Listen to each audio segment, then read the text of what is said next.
हमें ईदगाह में नमाज पढ़ने के लिए भी पैसा जमा करना पड़ेगा, परमिशन लेनी पड़ेगी। अब तो पीडीए चलेगा और पीडीए का रिजल्ट सामने आ, ये सब झूठी बकवास है, सब झूठ बोलने की बातें हैं। इनकी झूठ का बिल्कुल पिटारा खुलने वाला है। ना थाने की दलाली रुकी है, न इनकाउंटरों से कोई क्राइम रुका है, न क्राइम पे कोई कमी हुई है।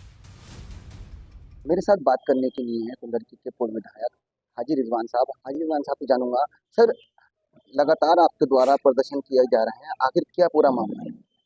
ये पूरा मामला तो जिला प्रशासन के संज्ञान में। पहले तो मैं आपका जो है इसे जो आपका न्यूज है इसलिए अदा करता हूँ।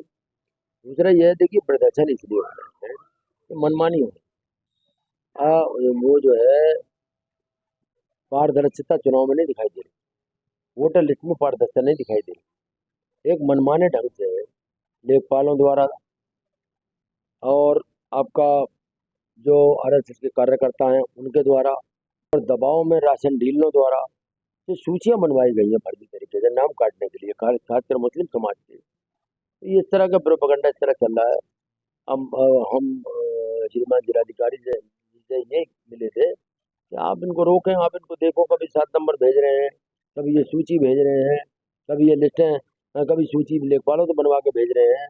आप कम से कम संज्ञान लें। आप जिले के अधिकारी हैं, सबसे बड़े अधिकारी हैं, आप जिले के मुखिया हैं, तो हम आपसे गुहार कर सकते हैं। आप जितने जो भी ये अन्याय हो रहा है, ये क्यों रोज रोज आ रहे हैं, क्यों बीएलओ रोजाना जांच करते फिर रहे हैं, क्यों सत्यापन करते फिर रहे हैं, क्या दम है, क्या सच्चाई है? अरे इस तरह से थोड़ी होगा। सत्यापन हो गया 2 बार 3 बार करा दीजिए, क्या रोज रोज सत्यापन पे रहेंगे? क्या आज फला की सूची आ गई, आज फॉर्म 7 भर के भेज दिए, आज जो है आंगनबाड़ी आ गई, और कल को जो है आपकी समूह वाली लेडीज आ गई। तो ये क्या है, ये क्या नोटंकी है, किस तरह से सत्यापन होगा? और जिन बूथों का आप हमारे माइनॉरिटी के बूथों का सत्यापन कर रहे हैं, अब हम जिन बूथों को लिख के दे रहे हैं उनका आप बिल्कुल संज्ञान नहीं ले रहे हैं। अब उनका भी तो सत्यापन, हमने सूची दी है 40 गाँव की, कल हमने कहीं 40 गाँव का सत्यापन करवाइए आप। क्या इनमें नहीं मरे होंगे लोग? क्या इनमें बेटियों की शादी नहीं हुई होंगी? क्या इनमें बाहर नहीं गए होंगे? तो ये क्यों नहीं वहां से वहां के भी है, ये रिपोर्ट क्यों नहीं दे रहे आप? उनके सत्यापन क्यों नहीं करवा रहे? उनसे करवाइए सख्ती के साथ में। क्या आप इनका भी जो जो सच्चाई है, हम ये नहीं कह रहे किसी का वोट काट दो, हम ये नहीं कह रहे कि किसी का नाजायज वोट काट दो, मुसलमान का हिंदू का, हिंदू मुसलमान सब वोटर है हमारे। मगर हम ये अन्याय थोड़ी करवा रहे हैं कि आप किसी का वोट वोट काट दो। मगर जो लोग चले गए, बिल्कुल जब 15-15 साल से बाहर रह रहे हैं, अपने मकान उन्होंने बना लिए हैं, सब यहाँ से कोई वास्ता नहीं है उनका, उन लोगों को तो वोट काट दो, उनके वोट काटने तैयार नहीं।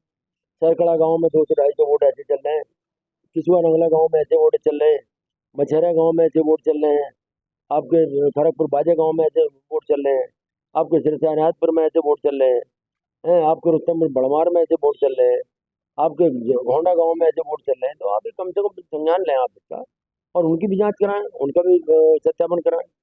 जो उनमें जो सत्यापन में आए सही है वो में करिए। सर, 4 बार के आप विधायक मतलब रहे हैं। सपा जब सरकार थी तो उसमें भी आपका मतलब काफी बड़ा योगदान रहा और आपकी तरफ से काफी सारे क्षेत्र में मतलब विकास कार्य कराए गए। तो प्रबल दावेदारों में आप फिलहाल माने जा रहे हैं। अगर देखा जाए तो सपा की तरफ से आपका क्या प्रमुख जो अब जो विकास कार्य हो, क्या प्रमुख कार्य रहेगा? देखिए प्रमुख कार्य तो ये है कि अगर मुझे अल्लाह ताला ने बनाया और राष्ट्रीय नेतृत्व ने मुझे इस लायक समझा और मुझे आजमाया, तो मैं इंशाल्लाह क्षेत्र वालों को भी यकीन दिलाता हूँ। क्षेत्र वालों को मेरे मेरी बात पे, मेरे जुबान पे यकीन है, क्योंकि मैं कभी झूठे वादे नहीं करता। और जितना विकास मैंने कराया, कोई माई कलाल मेरे बाद भी, मेरे बनने के बाद भी कोई माई कलाल ऐसा विधायक नहीं होगा जो ना मुझसे पहले कोई रहा जितना इतना विकास कराया। कोई नहीं करा सकता, मैं दावे से कह सकता हूँ। किसी पार्टी का हो, किसी किसी उसका हो, नहीं करा सकता वो विकास इतना जितना मैंने करा दिया। सर, भाजपा की तरफ से लगातार एक आवाज ये आ रही है कि इस बार कुंदरकी में मुस्लिम प्रत्याशी उतारने की भाजपा जो है तैयारी कर रही है। काफी मतलब आवेदन भी मुसलमानों की तरफ से किए गए हैं।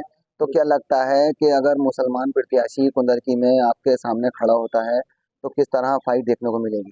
अरे कोई फाइट नहीं देखने मिलेगी। मुसलमान को तो खुद ही ऐसा कर दिया इन्होंने, ये तो खुद ही इन्होंने दो फाड़ कर दी। एक प्रदेश के मुखिया योगी आदित्यनाथ के बयान आप देखिए, उनका रजत शर्मा जी के साथ में उनका इंटरव्यू देखिए, आप उनके भाषण सुनिए, क्या बोल रहे हैं क्या नाम प्रयागराज में, और क्या बोल रहे हैं वो क्या नाम है और जगह। तो उनका भाषण सुनिए, उससे मुझे कुछ कहने की जरूरत थोड़ी है। भाषण खुद वो क्या नाम है सब देख रहे हैं लोग टीवी। आजकल जो है जनता जो है बहुत जागरूक है। वो सब लोग अपना देख लेते हैं। जिसको ये समझ रहे हो कि बेचारा कोई नहीं जानता होगा, वो भी रात को जो है सोशल मीडिया को देख लेता है क्या चल रहा है, क्या प्रदेश में चल रहा है। प्रदेश को मालूम नहीं है क्या ये अगर कल को जो है ये बिल पास हो गया, जो ये बिल लाए हैं पार्लियामेंट में ला रहे हैं कि साहब ये जो है हम अपना ये वक्फ बोर्ड वाला बिल जो है अगर ये पास हो गया तो हमें कब्र खुदवाने के लिए भी परमिशन लेना पड़ेगा कि वक्फ बोर्ड, और पैसा जमा करना पड़ेगा। हमें ईदगाह पे नमाज पढ़ने के लिए भी पैसा जमा करना पड़ेगा, परमिशन लेनी पड़ेगी। ये होगा, ये दिन देखना मिलेगा हमें। तो ये सब जानते हैं किस तरह का माहौल चल रहा है, किस तरह का माहौल चाहते हैं मुख्यमंत्री जी। तो ये सब माहौल मैं मुझे नहीं कहना चाहता, सब समझ रही जनता, जनता सब समझ रही है। मगर कुछ मजबूरी है, कुछ दबाव है। राशन डीलरों पे दबाव है, तेरी दुकान 3/7 लगा दी जाएगी तेरी दुकान पे। राशन डीलर पे प्रधान के ऊपर दबाव है डीपीआरओ का कि तुझे जो है वो कर दिया जाएगा, क्या नाम है, तेरी आरसी काट दी जाएगी। प्रधान की बेचारे फिर रहे हैं, फोटो लगाते फिर रहे हैं। लेकिन जनता जनता खूब बखूबी जानती है कि क्या फैसला लेना है जनता को, कहाँ वोट डालेगी। अगर मान लीजिए भाजपा किसी मुस्लिम कैंडिडेट को उतारती है तो ये मैं मेरा मानना ये है और कहना ये मेरा, वो कितना भी प्रयास करें, मुस्लिम कैंडिडेट आए या हिंदू कैंडिडेट आए, जो भाजपा का कोर वोट है वो पड़ेगा उन्हें। लेकिन जिस वोट की वो उम्मीद लगा रहे हैं कि साहब वो भाजपा को मुसलमान हर जगह पड़ जाएगा और मुस्लिम कैंडिडेट आ गया यही बैतुल्ला शरीफ में उन्हें ले जाएगा, ये कुछ नहीं होने वाला। पीडीए पीडीए की ये बात कर लेते हैं। पीडीए की चली मुहिम चलाई अखिलेश यादव ने कि पीडीए के साथ मतलब चुनाव लड़ा, तो लोकसभा में काफी अच्छा परिणाम देखने को ही मिला। लेकिन अब उसकी तर्ज पर अब ये ओवैसी साहब हैं और ये चंद्रशेखर आजाद हैं और कमेरावादी की जो लीडर हैं, उन्होंने पीडीएम का नारा दिया है। तो क्या लगता है कि इस बार जो पीडीएम की तरफ से प्रत्याशी उतारा जाएगा, जिसमें दलित मुस्लिम सब लोग मिलकर उनको चुनाव लड़ाने की बात भी कर रहे हैं? उनकी सब साजिश जितने भी ये खड़े हो रहे हैं, ये अपना नारा दे रहे हैं पीडीएम का। अब तो पीडीए चलेगा और पीडीए का रिजल्ट सामने आ। सर, यही मतलब भाजपा की तरफ से कहा गया है कि जनता को जो है इन्होंने गुमराह किया है कि संविधान खतरे में आ जाएगा। ये जितनी भी मतलब इंडिया गठबंधन है, जितनी पार्टियां हैं, ये सबने जनता को गुमराह किया है और जनता को गुमराह करके वोट हासिल करा है। इनके पास बोलने के लिए और है क्या? इनके पास जुमलेबाजी तो है, झूठी तो है इनके पास में। इनके पास कोई विकास का नारा है? खाली आस्था आस्थाओं को भड़काने का काम करते हैं, भावनाओं को भड़काने का काम करते हैं कि तुम्हारे मंगलसूत्र ले जाएंगे, तुम्हारी भैंसों को ले जाएंगे, तुम्हारा संविधान पाकिस्तान का लागू कर देंगे। ये अलावा झूठ के इनके पास है क्या? कुछ है इनके पास? कभी कोई विकास का नाम दिया कभी किसी ने मोदी ने कि हम ये करेंगे हिंदुस्तान में, या हम ये करेंगे उत्तर प्रदेश में, ये विकास करेंगे, ये सड़क बना। जब हमारे क्षेत्र में कुछ नहीं है, हमारी विधानसभा में कुछ नहीं है काम, तो हम कैसे उम्मीद लगाएं कि कोई काम होगा, या कोई काम कर रहे होंगे? नहीं, बिल्कुल नहीं। कोई पुल बता दें, कोई सड़क बता दें, कोई वो बता दें, कोई काम तो बता दें। ये सब झूठी बकवास है, सब झूठ बोलने की बातें हैं। वह ये पब्लिक को गुमराह करने का काम कर रहे हैं। ऐसी बात नहीं, जनता सब समझ चुकी है। ये अब तो नारा पीडीए का चलेगा और पीडीए के नारे ने ही जो है वो लोकसभा में पूरा क्या नाम है, पूरा जो गर्दाबाद करके इनके इनके तकब्बुर को, इनके घमंड को ये चकनाचूर किया है। वही पीडीएफ जो है माननीय अखिलेश जी के नेतृत्व में वही पीडीएफ आगे बढ़ेगा और 2027 में सरकार बनेगी। मैं दावे से कह सकता हूँ उस सरकार को रोक सकते हैं।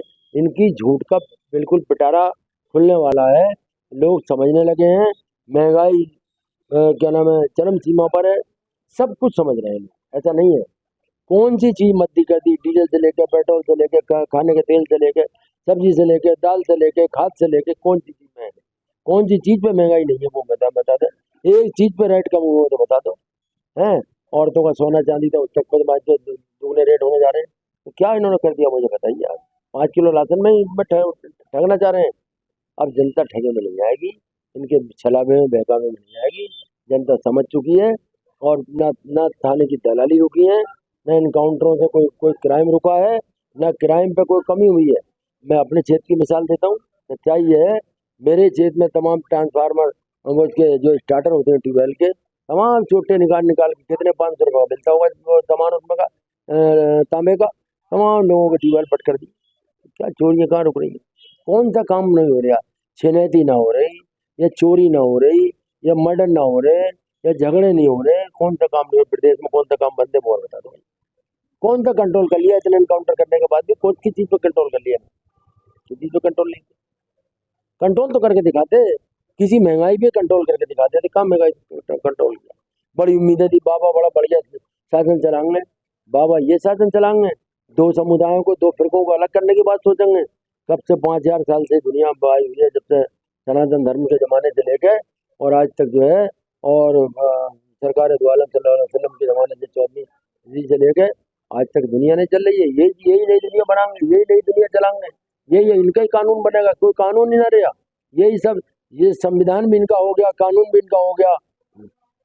इनके मंत्री बयान देते हैं गोली का बदला गोली से, है ये कुछ नारे हैं। ये क्या चाहते हैं? बंटवारा चाहते हैं, इसलिए इतने जहरीले भाषण देते हैं मंचों से। एक देश का मुखिया, एक प्रदेश का मुखिया सबको साथ लेकर चलता है, नरम भाषा बोलता है, और उसको बोलना चाहिए। एक योगी है, योगी का मतलब यह है कि सबको जो है नरमी से, प्यार से सबको साथ लेकर चलें।